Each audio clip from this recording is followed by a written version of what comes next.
Welcome to Bite at a Time Books, where we read you your favorite classics one bite at a time. My name is Bree Carlile, and I love to read, and wanted to share my passion with listeners like you. All of the links for our show are in the show notes. Today, we will be continuing Emma by Jane Austen. Chapter 9. Emma did not repent her condescension in going to the Coles. The visit afforded her many pleasant recollections the next day, and all that she might be supposed to have lost on the side of dignified seclusion must be amply repaid in the splendor of popularity. She must have delighted the Coles, worthy people who deserved to be made happy and left a name behind her that would not soon die away. Perfect happiness, even in memory, is not common, and there were 2 points on which she was not quite easy. She doubted whether she had not transgressed the duty of woman by woman in betraying her suspicions of Jane Fairfax's feelings to Frank Churchill. It was hardly right, but it had been so strong an idea that it would escape her, and his submission to all that she told was a compliment to her penetration, which made it difficult for her to be quite certain that she ought to have held her tongue. The other circumstance of regret related also to Jane Fairfax, and there she had no doubt. She did unfeignedly and unequivocally regret the inferiority of her own playing and singing. She did most heartily grieve over the idleness of her childhood and sat down and practiced vigorously an hour and a half. She was then interrupted by Harriet's coming in, and if Harriet's praise could have satisfied her, she might soon have been comforted. "Oh, if I could play as well as you and Miss Fairfax. Don't class us together, Harriet. My playing is no more like hers than a lamp is like sunshine. Oh dear, I think you play the best of the two. I think you play quite as well as she does. I am sure I had much rather hear you. Everybody last night said how well you played. Those who knew anything about it must have felt the difference. The truth is, Harriet, that my playing is just good enough to be praised, but Jane Fairfax's is much beyond it." "Well, I always shall think that you play quite as well as she does. Or that if there is any difference, nobody would ever find it out. Mr. Cole said how much taste you had, and Mr. Frank Churchill talked a great deal about your taste and that he valued taste much more than execution. Ah, but Jane Fairfax has them both, Harriet." "Are you sure?" "I saw she had execution, but I did not know she had any taste. Nobody talked about it, and I hate Italian singing. There is no understanding a word of it. Besides, if she does play so very well, you know it is no more than she is obliged to do because she will have to teach. The Coxes were wondering last night whether she would get into any great family. How did you think the Coxes looked?" "Just as they always do. Very vulgar." "They told me something," said Harriet rather hesitatingly, "but it is nothing of any consequence." Emma was obliged to ask what they had told her, though fearful of its producing Mr. Elton. "They told me that Mr. Martin dined with them last Saturday." "Oh?"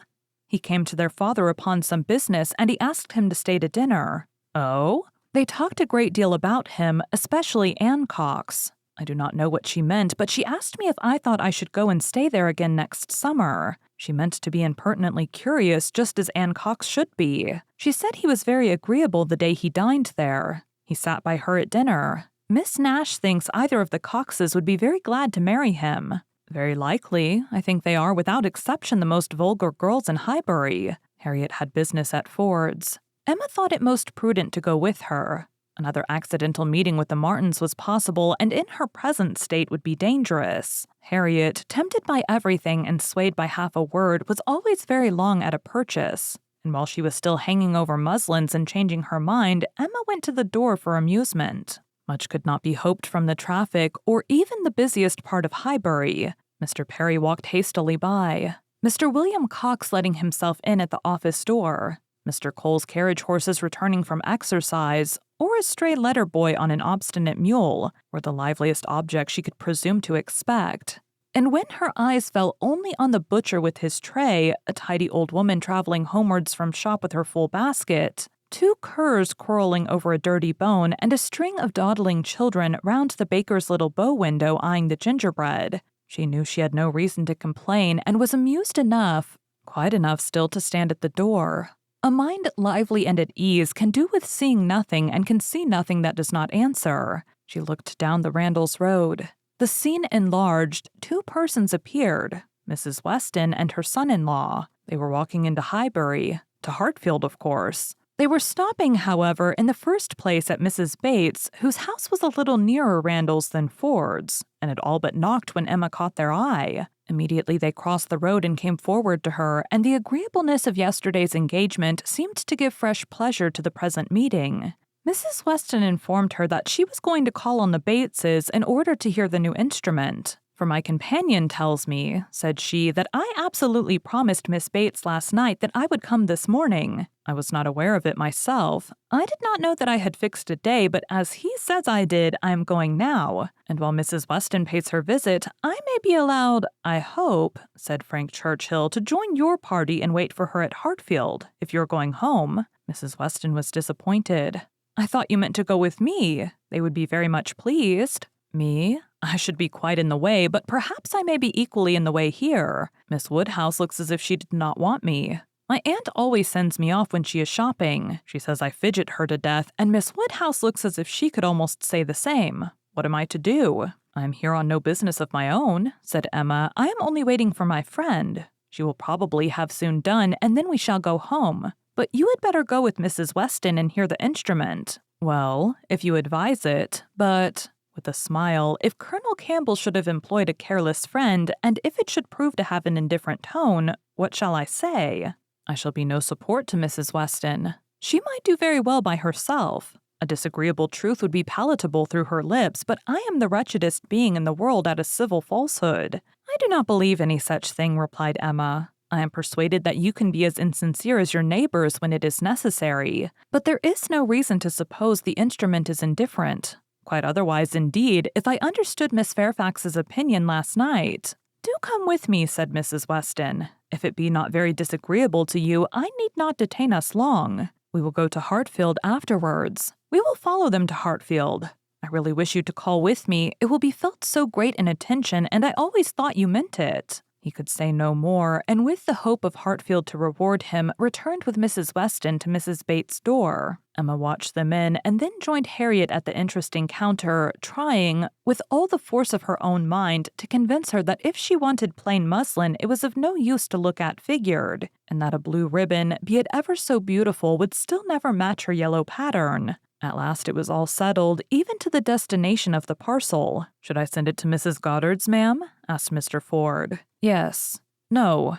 Yes, to Mrs. Goddard's, only my pattern gown is at Hartfield. No, you shall send it to Hartfield if you please, but then Mrs. Goddard will want to see it. And I could take the pattern gown home any day. But I shall want the ribbon directly, so it had better go to Hartfield. At least the ribbon. You could make it into 2 parcels, Mrs. Ford, could you not?" "It is not worth while, Harriet, to give Mrs. Ford the trouble of 2 parcels. "No more it is."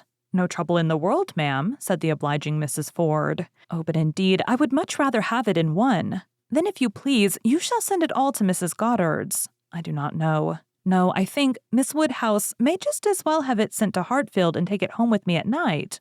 What do you advise?" "That you do not give another half-second to the subject. To Hartfield, if you please, Mrs. Ford." "Aye, that will be much best," said Harriet, quite satisfied. "I should not at all like to have it sent to Mrs. Goddard's." Voices approached the shop. Or rather, one voice and 2 ladies. Mrs. Weston and Miss Bates met at the door. "My dear Miss Woodhouse," said the latter, "I am just run across to entreat the favor of you to come and sit down with us a little while and give us your opinion of our new instrument. You and Miss Smith." "How do you do, Miss Smith?"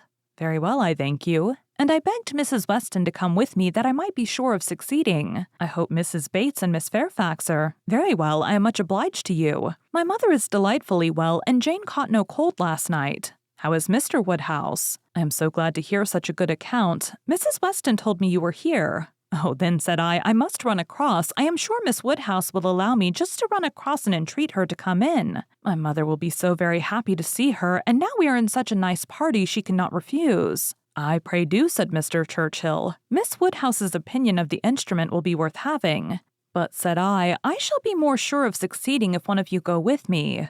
"Oh," said he, "wait half a minute till I have finished my job." For would you believe it, Miss Woodhouse, there he is in the most obliging manner in the world, fastening in the rivet of my mother's spectacles. The rivet came out, you know, this morning. So very obliging, for my mother had no use of her spectacles, could not put them on. And by the by, everybody ought to have 2 pair of spectacles. They should indeed. Jane said so. I meant to take them over to John Saunders the first thing I did, but something or other hindered me all the morning. First one thing, then another. There's no saying what, you know. At one time Patty came to say she thought the kitchen chimney wanted sweeping. "Oh," said I, "Patty, do not come with your bad news to me. Here is the rivet of your mistress's spectacles out." Then she baked apples, came home, Mrs. Wallace sent them by her boy. They are extremely civil and obliging to us, the Wallaces, always. I have heard some people say that Mrs. Wallace can be uncivil and give a very rude answer, but we have never known anything but the greatest attention from them. And it cannot be for the value of our custom now, for what is our consumption of bread, you know? Only 3 of us, besides dear Jane at present, and she really eats nothing. Makes such a shocking breakfast, you would be quite frightened if you saw it. I dare not let my mother know how little she eats, so I say one thing and then I say another and it passes off. But about the middle of the day she gets hungry, and there is nothing she likes so well as these baked apples, and they are extremely wholesome. For I took the opportunity the other day of asking Mr. Perry. I happened to meet him in the street. Not that I had any doubt before. I have so often heard Mr. Woodhouse recommend a baked apple. I believe it is the only way that Mr. Woodhouse thinks the fruit thoroughly wholesome. We have apple dumplings, however, very often. Patty makes an excellent apple dumpling. Well, Mrs. Weston, you have prevailed, I hope, and these ladies will oblige us. Emma would be very happy to wait on Mrs. Bates, etc., and they did at last move out of the shop with no further delay from Miss Bates than, "How do you do, Mrs. Ford? I beg your pardon, I did not see you before. I hear you have a charming collection of new ribbons from town. Jane came back delighted yesterday. Thank ye, the gloves do very well, and only a little too large about the wrist, but Jane is taking them in." "What was I talking of?" said she, beginning again when they were all in the street. Emma wondered on what of all the medley she would fix. I declare I could not recollect what I was talking of. "Oh, my mother's spectacles. So very obliging of Mr. Frank Churchill. Oh," said he, "I do think I can fasten the rivet. I like a job of this kind excessively," which you know showed him to be so very. Indeed, I must say that much as I had heard of him before and much as I had expected, he very far exceeds anything. I do congratulate you, Mrs. Weston, most warmly. He seems everything the fondest parent could. "Oh," said he, "I can fasten the rivet. I like a job of that sort excessively. I never shall forget his manner. And when I brought out the baked apples from the closet and hoped our friends would be so very obliging as to take some." "Oh," said he directly, "there is nothing in the way of fruit half so good, and these are the finest-looking home-baked apples I ever saw in my life." That, you know, was so very, and I am sure by his manner it was no compliment. Indeed, they are very delightful apples, and Mrs. Wallace does them full justice. Only we do not have them baked more than twice, and Mr. Woodhouse made us promise to have them done 3 times. But Miss Woodhouse would be so good as to not mention it. The apples themselves are the very finest sort for baking, beyond a doubt, all from Donwell, some of Mr. Knightley's most liberal supply. He sends us a sack every year, and certainly there never was such a keeping apple anywhere as one of his trees. I believe there is 2 of them. My mother says the orchard was always famous in her younger days, but I was really quite shocked the other day, for Mr. Knightley called one morning, and Jane was eating these apples, and we talked about them and said how much she enjoyed them. And he asked whether we were not going to the end of our stock. "I am sure you must be," said he, "and I will send you another supply, for I have a great many more than I can ever use. William Larkins lets me keep a larger quantity than usual this year. I will send you some more before they get good for nothing." So I begged he would not, for really as to ours being gone, I could not absolutely say that we had a great many left. It was but half a dozen indeed, but they should be all kept for Jane, and I could not at all bear that he should be sending us more. So liberal as he had been already, and Jane said the same. And when he was gone, she almost quarreled with me. No, I should say not quarreled, for we never had a quarrel in our lives. But she was quite distressed that I had owned the apples were so nearly gone. She wished I had made him believe we had a great many left. "Oh," said I, "my dear, I did say as much as I could. However, the very same evening, William Larkins came over with a large basket of apples, the same sort of apples, a bushel at least. And I was very much obliged and went down and spoke to William Larkins and said everything, as you may suppose.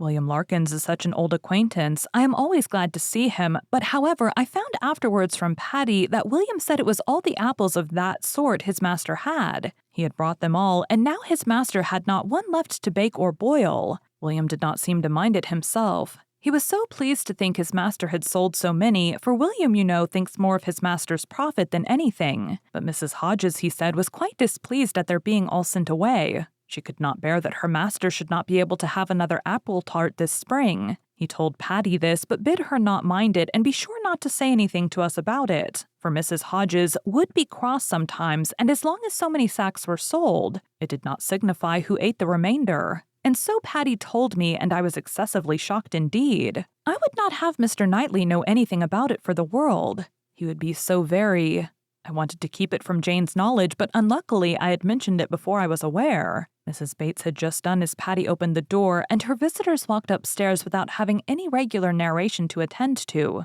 pursued only by the sounds of her desultory goodwill. "Pray take care, Mrs. Weston. There is a step at the turning. Pray take care, Miss Woodhouse. Ours is rather a dark staircase, rather dark and narrower than one could wish. Miss Smith, pray take care. Miss Woodhouse, I am quite concerned. I am sure you hit your foot. Miss Smith, the step at the turning." Thank you for joining Bite at a Time Books today, while we read a bite of one of your favorite classics. All of the links for our show are in the show notes. We are part of the Bite at a Time Books Productions Network. If you ever wondered what inspired your favorite classic novelists to write their stories, what was happening in their lives or the world at the time, check out Bite at a Time Books, Behind the Story, Tuesdays wherever you listen to podcasts. Again, my name is Bree Carlile, and I hope you come back tomorrow while we take the next bite of Emma.